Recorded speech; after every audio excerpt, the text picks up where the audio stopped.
పాత్రికేయుల సమావేశంలో గోపిరెడ్డి మాట్లాడుతూ శ్రీనివాసరెడ్డి మాట్లాడుతూ లైన్ టైటిల్ యాక్ట్కు రాష్ట్ర ప్రభుత్వం ఎలాంటి సంబంధం లేదు. దీన్ని తెరపైకి తీసుకుని వచ్చిన పార్టీ బీజేపీ. ముఖ్యమంత్రిని కించపరిచే విధంగా టీడీపీ వాళ్ళు మాట్లాడడం చాలా దారుణం. ఎన్నికల కోడ్ అమల్లో ఉన్న సమయంలో ఫేక్ జీవో తీసుకొని వచ్చారు. అన్ని సర్వేలు వైసీపీ పార్టీకి అనుకూలంగా ఉన్నాయి. రీసర్వే అనే పథకం వల్ల ఎంతో మందికి ఉపయోగపడుతుంది. 1000 ఎకరాలకు సొంత పట్టాలు ఇప్పించిన ఏకైక నేత జగన్ అన్న హయాంలోనే మా అందరికి న్యాయం జరిగింది. సర్వే అనేది ఒక ప్రైవేట్ సంస్థ ద్వారా చేయలేదు. కేవలం ఓట్ల కోసం చంద్రబాబు నీచమైన రాజకీయాలు చేస్తున్నాడు. జగన్ బస్సు యాత్ర చేపడితే భారీగా జనం వస్తున్నారు. చెయ్యాలి అని దోచుకోవాలనే ఆలోచన మా పార్టీ అధినేతకు లేదు. అమరావతిలో భూములు కొనుగోలు చేసింది టీడీపీ వాళ్ళు కాదా? చంద్రబాబుకి అసలు మేనిఫెస్టో అంటే ఏమిటో తెలుసా? రైతులను దగా చేసిన నాయకుడు చంద్రబాబు. దగాబాబు ఇచ్చింది కేవలం 30,000 ఉద్యోగాలు ఇచ్చింది.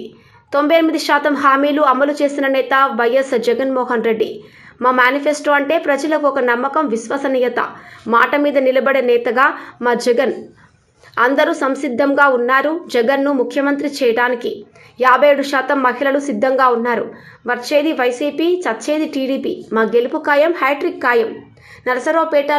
నరసరావుపేటలో రేపు లోకల్ మేనిఫెస్టో విడుదల.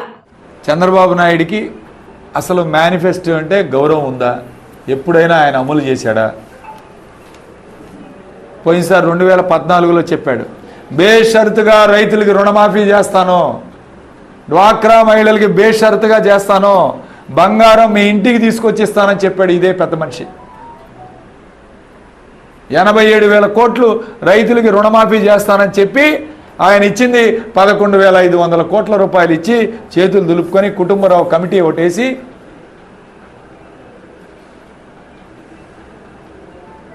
అవన్నీ కూడా కోతలు విధించి చివరికి రైతుల నెత్తి మీద చేయి పెట్టిన వ్యక్తి చంద్రబాబు నాయుడు. నిరుద్యోగ భృతి అన్నాడు. లాస్ట్ 6 నెలలు గుర్తొస్తాయి నిరుద్యోగ భృతులు. అప్పుడు దాకా గుర్తుకు రావు. 4.5 సంవత్సరాల పరిపాలనలో ఎవరికి ఇవ్వలేదు. 6 నెలల ముందు ఏదో ఇచ్చాం కదా మమ అని అనిపించుకోవడానికి ఒక 500 మందికో 1000 మందికో ఇచ్చి చేతులు దులుపుకునే కార్యక్రమం.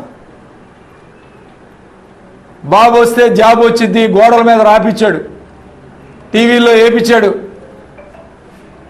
ఈయన ఇచ్చింది ఎన్ని ఉద్యోగాలు తెలుసా? 30,000 ఉద్యోగాలు ఇచ్చాడు ఈ పెద్ద మనిషి, ప్రభుత్వ ఉద్యోగాలు. మరి ఇవన్నీ చేసి ఇవాళ ఆయన చేపట్టిన సంక్షేమ ఏదైతే మేనిఫెస్టోలో పెట్టిన అంశాలను పూర్తి చేయడానికి 12 లక్షల కోట్లు కావాలని చెప్పి, వార్షిక ఆదాయం సంవత్సరానికి 12 లక్షల కోట్లు కావాలని చెప్పి ఈరోజు విశ్లేషకులు, ఆర్థిక నిపుణులు అందరూ కూడా చెప్తా ఉన్నారు. ఇది ఆంధ్ర రాష్ట్ర బడ్జెట్ 12 లక్షల కోట్లు కావాలని. మన రాష్ట్ర బడ్జెట్ ఎంత అండి? 2,34,000 కోట్లు. మన రాష్ట్ర బడ్జెట్ ఇప్పుడు దాకా ప్రజెంట్ చేసింది 2,34,000 కోట్లు. అంటే ఎన్ని రెట్లు పెరిగారు? సుమారు 6 రెట్లు ఈరోజు పెంచి చూపిస్తూ ఉన్నాడు.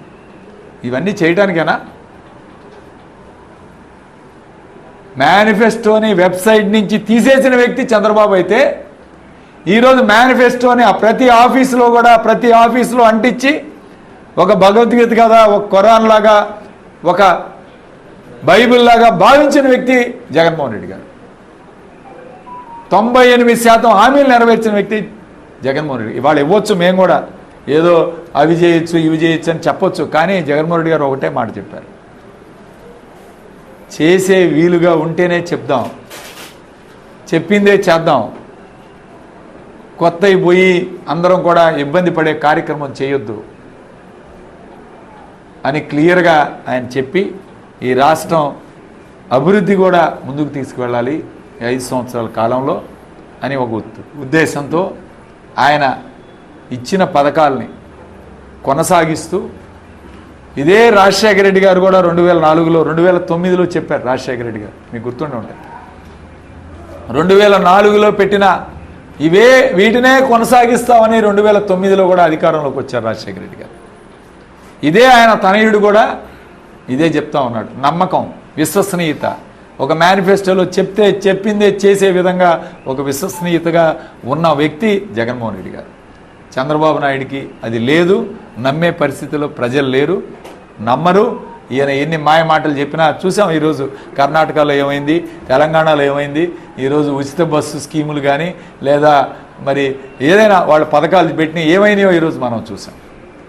కానీ మాట మీద నిలబడి కరోనా కష్టకాలంలో కూడా ఒక్క పథకాన్ని కూడా రద్దు చేయకుండా మేమందరం వెళ్ళాం, అడిగాం. నిజంగా కరోనా కష్టకాలంలో ఎందుకన్నా డబ్బులు మనకి ఇంత ఇదవుతున్నాయి, మనకి ఏదైనా రోడ్లు కానీ ఇలాంటి వాటికి ఖర్చు పెట్టాలంటే ఆయన ఒక మాట అన్నాడు, చెప్పిన మాటను చేయకపోతే రెండోసారి మనం ఆ విశ్వసనీయత కోల్పోతాం ప్రజల్లో, అది తప్పకుండా చేయాలి, 600 చేయాలి అనే భావనతో ఈరోజు మేనిఫెస్టోలో చెప్పినవన్నీ కూడా చేసి నిరూపించుకొని ముందుకు వెళుతున్నాం.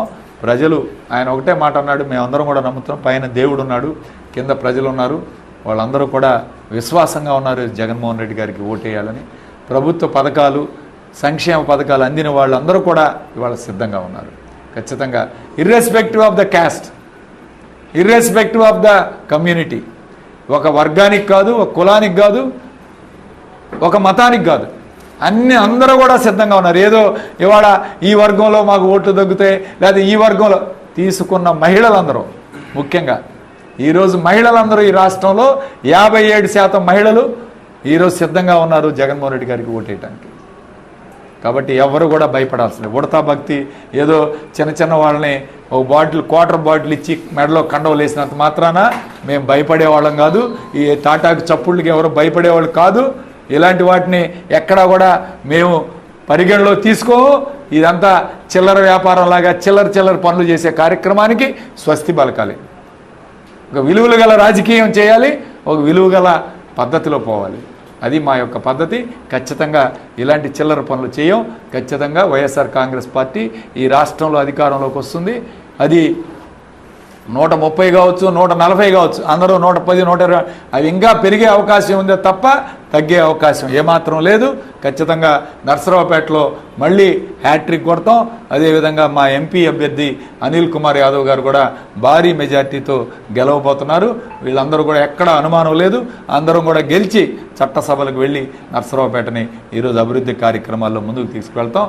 అట్లానే లోకల్ మేనిఫెస్టో కూడా రేపు మీ ముందుకు వచ్చి లోకల్ మేనిఫెస్టో కూడా ప్రకటించే కార్యక్రమం చేస్తానని తెలియజేస్తూ సెలవు తీసుకుంటున్నాం.